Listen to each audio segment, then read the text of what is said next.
L'endométriose, généralement douloureuse, en tout cas mal connue, elle touche une femme sur 10 en âge de procréer. On voit ça tout de suite avec mes invités.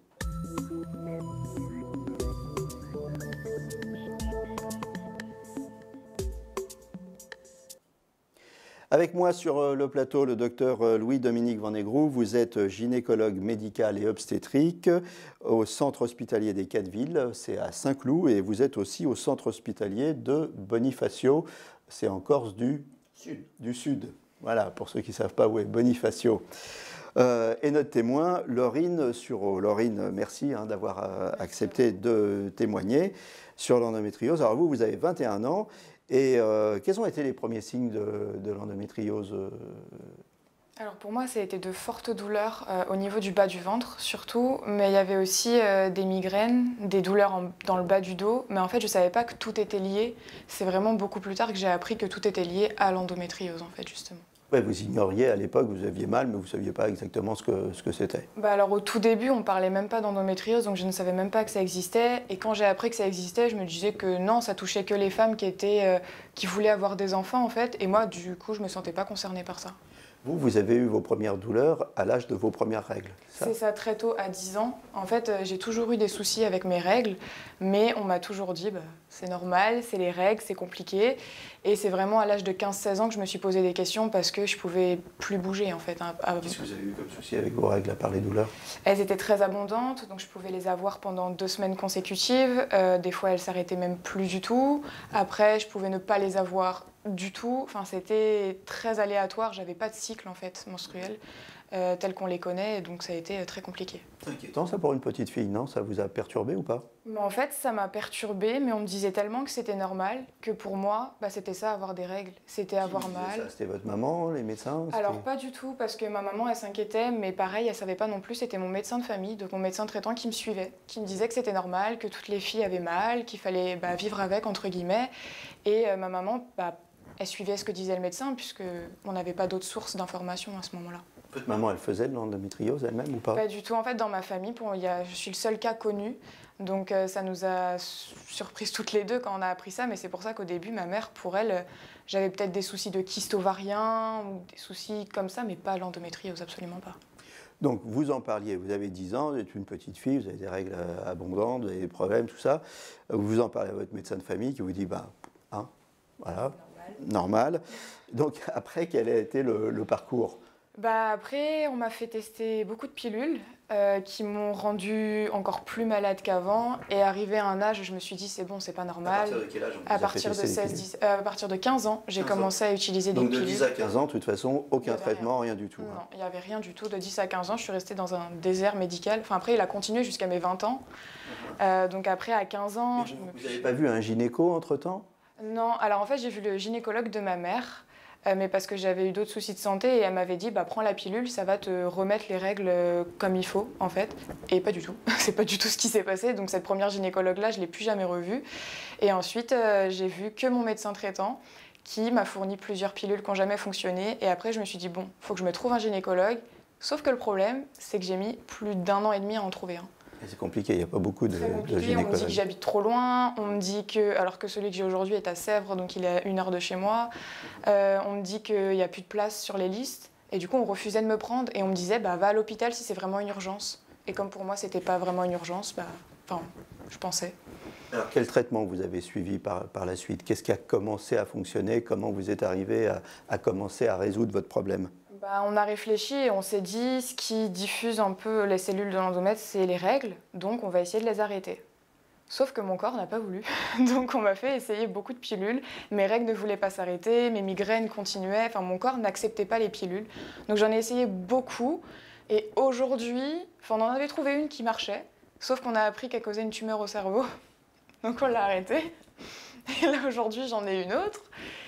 C'est la moins pire, donc je la garde. C'est un peu ça où j'en suis aujourd'hui, c'est la moins pire. Ce qui est génial, c'est que vous prenez ça avec bonne humeur. Je trouve ça super, parce qu'aujourd'hui, vous avez 21 ans, donc ça fait quand même 11 ans que vous traînez avec ce problème, et ça n'a pas entamé votre joie de vivre. C'est super. Après, je suis bien entourée aussi, donc ça aide beaucoup. Et alors, aujourd'hui, c'est pas complètement résolu, hein, c'est ça? Alors j'ai plus de migraine, j'ai plus mal en bas du dos, mais j'ai toujours des jours où j'arrive pas à me lever parce que je suis trop fatiguée et j'ai toujours des coups d'électricité dans le ventre. Dès que je me lève, il faut que je me rassoie. Ça peut être quand je conduis, ça peut être quand je suis dans le train, mais je demande pas à m'asseoir parce que pour moi je suis pas une personne prioritaire, donc ça reste handicapant au quotidien quand même. Au niveau de la vie professionnelle, ça vous a handicapé, ça? Oui, parce que c'est délicat d'en parler. Alors aujourd'hui, ma patronne est une femme, donc je me suis sentie un peu plus à l'aise pour lui en parler. Et elle a tout de suite compris, mais après, je peux pas y faire grand-chose au travail. Mais là, je suis en télétravail, donc c'est assez pratique. J'ai ma bouillotte qui est juste à côté de moi. J'ai mes médicaments, je peux m'allonger. Donc le télétravail, pour le coup, il m'arrange beaucoup. C'est bien. Qu'est-ce que vous faites comme job? Là, je suis alternante en communication et marketing digital. Donc je suis dans une agence de communication pour un master en stratégie digitale. Sur Paris. Donc c'est assez compliqué. Vous allez pouvoir relayer l'émission alors, hein, pour l'endométriose. Voilà.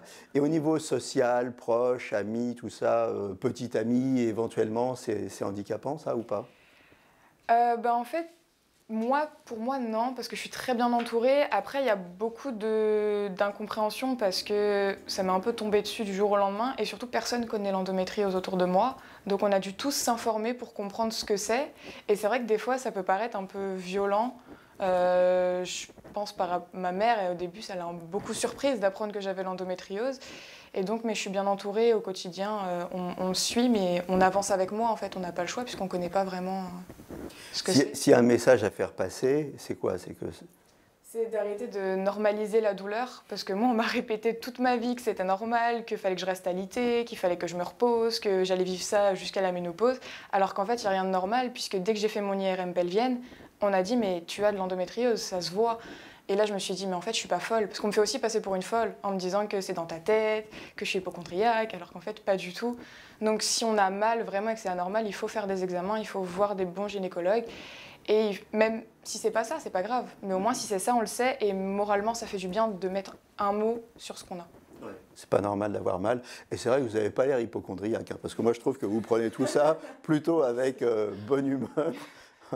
Alors, docteur Van Igrou, l'endométriose, qu'est-ce que c'est? L'endométriose, c'est en fait du tissu de l'endomètre, donc qui tapisse la muqueuse utérine. L'endomètre, qu'est-ce que c'est? L'endomètre, Ouais. c'est ce qui est dans l'utérus. Vous avez l'utérus et donc vous avez l'endomètre qui est la couche qui recouvre l'utérus. Et vous avez donc du tissu de l'endomètre qui va se loger à l'extérieur de l'endomètre à un moment ou un autre pendant les règles. C'est-à-dire au lieu que les règles s'évacuent par le bas simplement, et ben vous avez des morceaux de règles qui vont se mettre ailleurs. Donc c'est du tissu de l'utérus qui va se loger à un endroit où il ne devrait pas être. Voilà. Et qui est fabriqué tous les mois, ce tissu. C'est une maladie qui est de toute façon dépendante des hormones, en effet. On sait pourquoi on fait de l'endométriose ou pas? Alors, on a beaucoup d'hypothèses, on cherche encore beaucoup. On sait que c'est une maladie des règles. Alors, sans paraître vieux jeu, malgré mon âge, il y a 50 ans, les femmes entre 18 ans et 50 ans, elles étaient ou enceintes ou elles allaitaient, elles avaient très peu de règles. Aujourd'hui, pour des raisons sociétales, c'est totalement différent, elles ont plus de règles. Et comme c'est une maladie des règles, c'est normal qu'il y ait plus d'endométriose. Et après, c'est vrai qu'on a découvert l'endométriose. Il y a 10, 15, 20 ans, on en parlait très peu, et maintenant on commence à mieux connaître, en tous les cas, à essayer de mieux prendre en charge, et ce n'est pas toujours facile. Alors, Laurine nous a décrit quelques symptômes. C'est quoi le tableau clinique de l'endométriose? Le tableau clinique de l'endométriose, la première chose déjà, c'est le bon interrogatoire. C'est-à-dire qu'en fait, c'est de se dire, quand j'ai mes règles, où est-ce que j'ai mal? Juste avant les règles ou pendant les règles, où est-ce que j'ai mal? J'ai vu l'autre jour une jeune femme qui avait l'endométriose au niveau de l'épaule. Elle me disait, j'ai une capsulite. Ce n'était pas une capsulite, c'était de la localisation. Vous en avez qui ont du mal à respirer. Du mal à respirer, c'est de l'endométriose aussi, parce que c'est pendant les règles. Le plus typique, c'est en effet, comme Laurine, dans le dos, sciatique. Ça, c'est hyper typique. Troubles digestifs. Un certain nombre de gastro-entérologues voient des patientes pour de l'endométriose, ou on leur envoie pour endométriose. Moi, j'ai une patiente qui a fait du nomadisme médical, qui m'a dit j'ai de l'intolérance au gluten, j'ai de l'intolérance au lactose, qui a fait des régimes pas possibles. Je lui disais que c'était de l'endométriose. 10 ans de perdu. C'est de l'endométriose. Troubles urinaires? Troubles urinaires également, quand il y a pendant les règles, si la patiente remarque du sang dans les urines ou du sang dans les selles, c'est un signe important aussi à signaler. Tout ce qui se passe pendant les règles, et uniquement pendant les règles. Problème pendant les rapports sexuels ou pas? Également, parce que l'endométriose, c'est multifacette. Vous pouvez en avoir au niveau des ovaires, vous pouvez en avoir au niveau du vagin, vous pouvez en avoir au niveau du diaphragme, donc des problèmes respiratoires, ou digestifs. Et c'est sûr que si vous en avez au fond du vagin, au moment des rapports, vous pouvez avoir des douleurs, même bien entendu en dehors des règles, parce que la localisation reste. Et un des points très importants, c'est que par les traitements, on essaie de diminuer les saignements et donc l'endométriose, mais comme l'a dit Laurine, la douleur, généralement, elle persiste. Donc il y a toujours un fond douloureux, et c'est en effet, c'est le plus dur à faire disparaître. Par les traitements, on arrive à bloquer l'évolution de l'endométriose, par des hormones en effet, mais les douleurs, on a du mal. Est-ce que ça pose des problèmes au niveau de la fertilité derrière? Alors, j'ai repris les chiffres. D'abord, la première chose, pas de panique. L'endométriose est multifacette, donc ce n'est pas parce qu'une patiente, encore la semaine dernière, arrive en disant « j'ai l'endométriose » ou « je crois que j'ai l'endométriose, je vais être fertile ». Absolument pas. Les chiffres à peu près qu'on connaît, c'est que 30 à 50% des endométrioses ont potentiellement des problèmes de fertilité. 30 à 50%. C'est une évaluation, etc. Donc ce n'est pas du tout la majorité. Hein, d'accord. Et dans les centres d'assistance médicale à la procréation, c'est 20 à 50% ont de l'endométriose. Donc vous voyez qu'il faut relativiser nos paniques. On voit même des demandes d'interruption de grossesse pour des patientes qui ont de l'endométriose, qui croyaient ne pas être fertiles. La solution à tout ça, c'est quoi? C'est la PMA, c'est de la chirurgie? En cas de problème de fertilité. C'est une évaluation qui est multidisciplinaire, à voir entre différents. Ça dépend de la localisation, ça dépend de beaucoup de facteurs. Il n'y a pas un conseil à donner. La chirurgie reste la dernière solution. Il faut éviter la chirurgie itérative à reproduction. Quand on se fait opérer, c'est une fois point. Faut vraiment, il y a eu des FAD dans les années précédentes qui ont été opérés une fois, deux fois, trois fois. On sait que ce n'est pas la solution. Mais ça, c'est encore un autre problème. Mais en cas de problème de fertilité, ça dépend de la localisation. Et il faut discuter avec les chirurgiens, avec les gastro éventuellement, etc. Donc il n'y a pas une solution. Laurine, vous êtes encore jeune, vous n'êtes pas encore posé la question de la fertilité? Ou vous y avez pensé déjà un petit peu? On m'en a parlé, mais j'avoue que j'y pense pas parce que je me dis je suis jeune, mais en même temps je me dis au final la décision elle doit se prendre tôt si jamais il y a des décisions telles que la chirurgie à prendre. Donc je suis un peu entre deux, mais j'essaye de pas trop y penser. Alors, moi ce que je peux dire, allez-y. Une patiente qui a de l'endométriose, si elle veut tenter une grossesse, elle la tente. Quelle que soit l'endométriose, on arrête les traitements hormonaux, alors elle peut avoir mal, et souvent en ayant bloqué en plus le système avec des traitements hormonaux non-stop, juste à l'arrêt, il y a souvent un effet positif par rapport à la possibilité d'avoir une grossesse. Donc c'est à ce moment-là qu'il faut essayer. Si ça ne marche pas au bout d'un certain temps, on refait l'évaluation. Mais surtout, la première chose, c'est d'essayer juste après l'arrêt des hormones et donc de la contraception. Endométriose et grossesse, est-ce que la femme peut craindre des douleurs supplémentaires? Est-ce qu'il peut y avoir des problèmes pour le bébé? Est-ce que les femmes qui font de l'endométriose ont plus de mal à porter leur bébé jusqu'au terme? Ou est-ce que ce sont trois questions complètement stupides que je viens de vous poser? Rien de tout ça. Ne faisons pas de fixette sur l'endométriose et sur la grossesse. Alors, la douleur, on y revient. Est-ce que l'intensité de la douleur est proportionnelle à l'endométriose?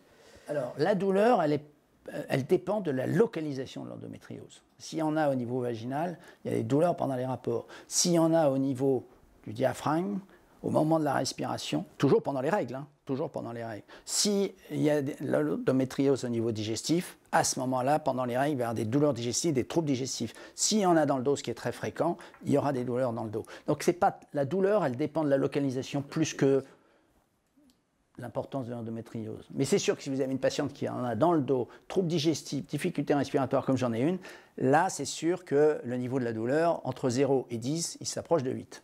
Laurine, vous l'avez vu évoluer, la douleur, au fur et à mesure de ces 11 ans? Oui, Oui, moi, ça s'est vraiment accentué à l'âge de 15-16 ans. Et c'est là que j'ai commencé à être alitée, à ne plus pouvoir bouger et à avoir mal en dehors de mes règles aussi. De toute façon, j'avais pas de cycle, donc j'avais mal tout le temps. Et c'est vraiment à 15-16 ans que je me suis posé des questions. Je me suis dit que c'était vraiment pas normal. Alors, vous avez beaucoup insisté sur pendant les règles, et Laurine vient de nous dire en dehors de mes règles. Alors, est-ce que c'est parce qu'elle avait des règles en continu Non, c'est parce que, encore une fois, la douleur persiste. On a du mal à faire disparaître la douleur. Autant on diminue les saignements et on diminue les méfaits de l'endométriose, et donc la douleur diminue, mais on ne l'annule pas. C'est vrai qu'on ne l'annule pas. Et on ne sait pas pourquoi. C'est probablement lié aussi à la localisation de l'endométriose. Qui est touché? Est-ce qu'il y a des prédispositions, des facteurs déclenchants, aggravants, une hérédité? Alors, d'une part, c'est encore du travail de recherche, on avance en marchant. On sait que le tabac n'est pas une bonne chose, on sait que la surcharge pondérale, comme toujours, comme toutes les maladies, n'est pas une bonne chose. On sait qu'il y a des familles à endométriose, ce n'est pas le cas de Laurine en effet, mais il y a des familles à endométriose. On ne sait pas pourquoi, il y a probablement des facteurs génétiques. Et après, plus les règles sont abondantes, vous imaginez, plus le flux est important. Et comme il y en a un petit morceau de ces règles qui ne va pas vers le bas, mais qui va ailleurs, plus il y a du volume, plus il y a de risque que ça aille dans le mauvais sens. Après, on dit qu'il y a des facteurs favorisants au niveau des trompes, c'est-à-dire que les trompes, au lieu d'aller dans un certain sens, il y a des petits cils dans les trompes, au lieu de faire descendre vers le bas, elles feraient monter vers le haut, et donc ça favoriserait la localisation au niveau des ovaires en particulier. Beaucoup d'hypothèses. Mais c'est sûr que le volume des règles, les règles abondantes dès les premières règles, etc., c'est un signe. Et encore une fois, après, est-ce que la mère, la sœur en a eu voilà. Qui on va consulter? Son généraliste, un gynéco directement si on en trouve un, parce qu'on a plus de mal à en trouver. Est-ce qu'il y a des centres spécialisés, détection de l'endométriose? Alors, il y a des centres spécialisés pour la prise en charge. Moi, quand j'ai des patientes que je n'arrive pas à prendre en charge, je les adresse dans certains centres hyper spécialisés. On a la chance dans la région parisienne d'en avoir beaucoup. Donc ça, c'est bien. Après, je dirais, il faut prendre le bon professionnel. Je crois qu'il y a quelqu'un qui vous appelle. Le temps que vous coupiez votre téléphone, je me tournais vers Laurine. Vous avez eu connaissance d'un de ces centres? Moi, j'en ai entendu parler, oui, une fois qu'on m'a diagnostiqué, on m'en a parlé. Après, j'y suis jamais allée parce qu'aujourd'hui, j'ai la chance d'être bien suivie. Donc ça fait du bien aussi. Je sais que je peux me reposer sur le gynécologue que j'ai actuellement. Mais j'en ai entendu parler, oui. Quel examen signe véritablement le diagnostic de l'endométriose? Alors, je vais vous décevoir. Le premier examen, c'est l'interrogatoire. Éventuellement l'examen clinique. Mais l'interrogatoire, c'est 80%. Même les recommandations, jusqu'à dire à partir d'un certain interrogatoire, si on est convaincu, on peut traiter sans faire aucun examen complémentaire. Après, il y a 2 examens complémentaires les plus courants pour le gynécologue. C'est d'une part l'échographie pelvienne et d'autre part l'IRM, qui sont pas à faire systématiquement parce que ça a un coût, bien entendu pour la société, mais moi j'ai tendance quand même, dans certains cas, et assez souvent, à demander l'un ou l'autre, suivant les cas, car ça fait une sorte d'état des lieux. Ça vous fait un bilan de la situation à un temps donné. Donc après, on sait si le traitement que l'on met en place, si on refait le même examen 1, 2, 3 ans plus tard, si on sait si on a réussi à stabiliser la situation. Ça permet de voir l'évolution. C'est vrai que l'imagerie médicale, ça fixe les choses, d'autant qu'avec les systèmes de PACS, les radiologues enregistrent l'image et donc on peut suivre l'évolution.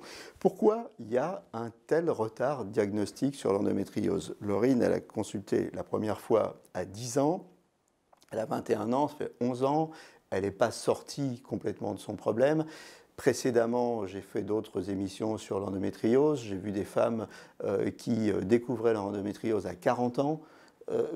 Pourquoi, alors que vous me dites finalement l'examen, l'interrogatoire, ça suffit dans 80% des cas, donc il n'y a pas non plus 20 000 questions à poser, il y a une liste de 5-6 questions à poser. Pourquoi un tel retard diagnostique? Déjà parce que, comme vous l'a dit Laurine tout à l'heure, tu as tes règles, t'as mal, c'est normal. Donc c'est quand même un problème sociétal, ça c'est la première chose. La deuxième chose, encore une fois... Pourquoi les médecins disent ça encore? Ils devraient quand même... Mais ce n'est pas forcément les médecins qui le disent, ça peut être les mères, ça peut être la famille. T'as tes règles, la grand-mère, la tante, la ceci, t'as tes règles, c'est normal, c'est quand même très culturel. Mais encore une fois... La première chose, c'est t'as tes règles, c'est normal, on va pas consulter. La première chose, c'est, les émissions comme les vôtres, c'est bien parce que ça permet d'en parler et qu'il n'y ait plus de tabou. Il faut parler de ces douleurs. C'est bien de souligner qu'une émission comme la nôtre est bien. Ça, c'est bien. Ça, c'est un message à faire passer. Non, mais c'est très important. Vraiment, il faut que ce n'est pas tabou. Si on a mal pendant les règles, on en parle à un professionnel. Après, c'est comme tout. Alors après, on en parle à un professionnel, il faut quand même dire les choses. Il y a un retard diagnostic qui est dû aussi aux professionnels. Mais il y a un retard diagnostique, parce que comme vous l'a dit Laurine, pour trouver un gynécologue, il lui a fallu je ne sais combien de temps.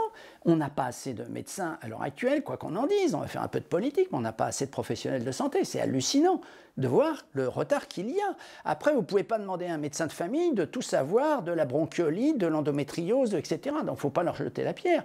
Mais encore une fois, c'est un message, c'est vous avez mal pendant les règles, vous avez des règles abondantes, allez consulter. Et encore une fois, ça peut être aussi des signes digestifs, donc c'est parfois un peu compliqué. Enfin, généralement, c'est plutôt le gynécologue qu'il faut aller voir. Et il y a certains médecins généralistes qui sont formés aussi à la gynéco et qui peuvent le faire. La seule chose, vous ne pouvez pas tout savoir en tout, ça devient de plus en plus compliqué. Donc moi, je dis que le premier problème, c'est ça. Et je reviens, encore une fois, il y a 50 ans, les femmes avaient ou des enfants, ou elles étaient, donc avaient peu de règles, et donc il y avait peu de pathologies liées aux règles. On va parler... Il y a des problèmes, excusez-moi, il y a aussi probablement des facteurs épigénétiques qui s'appellent d'environnement, de pollution, qui pourraient favoriser l'endométriose. Hein. Donc ça, il y a pas mal de travaux là-dessus. Bientôt au terme de l'émission, on va parler rapidement du traitement, des traitements et du mécanisme. Alors vous avez parlé de la pilule. Pourquoi la pilule comme traitement de l'endométriose ? Ben c'est parce que l'endométriose, c'est une maladie d'une hormone qui s'appelle les œstrogènes. Et si on bloque les œstrogènes avec de la progestérone, ou si on met que de la progestérone, à ce moment-là, on contrecarre les effets de l'œstrogène, si on veut être très simple. Donc c'est pour ça qu'il faut traiter de façon la pilule. C'est un traitement comme n'importe quel traitement. Et pour arrêter les règles, et prendre la pilule en continu, sans attendre une semaine entre deux plaquettes et d'avoir des règles. Il ne faut plus avoir de règles. On a évoqué la chirurgie tout à l'heure. Pourquoi la chirurgie? En quoi ça consiste? La chirurgie, ça consiste à retirer tous les nodules d'endométriose. La seule chose, c'est qu'il faut le faire pas une seule fois, entre guillemets, et tout faire, ou faire tout ce que l'on peut traiter. Donc je ne suis pas chirurgien de l'endométriose, mais les spécialistes vous diront je retire tel endroit, tel endroit, tel endroit, mais je ne pourrais pas retirer tel autre endroit qui est moins douloureux, qui a priori est moins compliqué. Voilà, en fonction de l'interrogatoire et de ce que la patiente dit. Et il faut que ça soit fait par des chirurgiens qui ne font quasiment que ça. L'adbac-thérapie. L'adbac-thérapie, c'est de dire, dans certains cas, on traite l'endométriose en faisant une castration chimique, entre guillemets, et pour éviter les effets de la ménopause, puisque la castration chimique, on le fait pendant un temps, pour éviter les effets de la ménopause, bouffée de chaleur, risque au niveau des os, de décalcification, on donne en plus une adbac-thérapie, en quelque sorte une pilule, pour maintenir des hormones, mais que l'on contrôle, on met sous contrôle l'endométriose.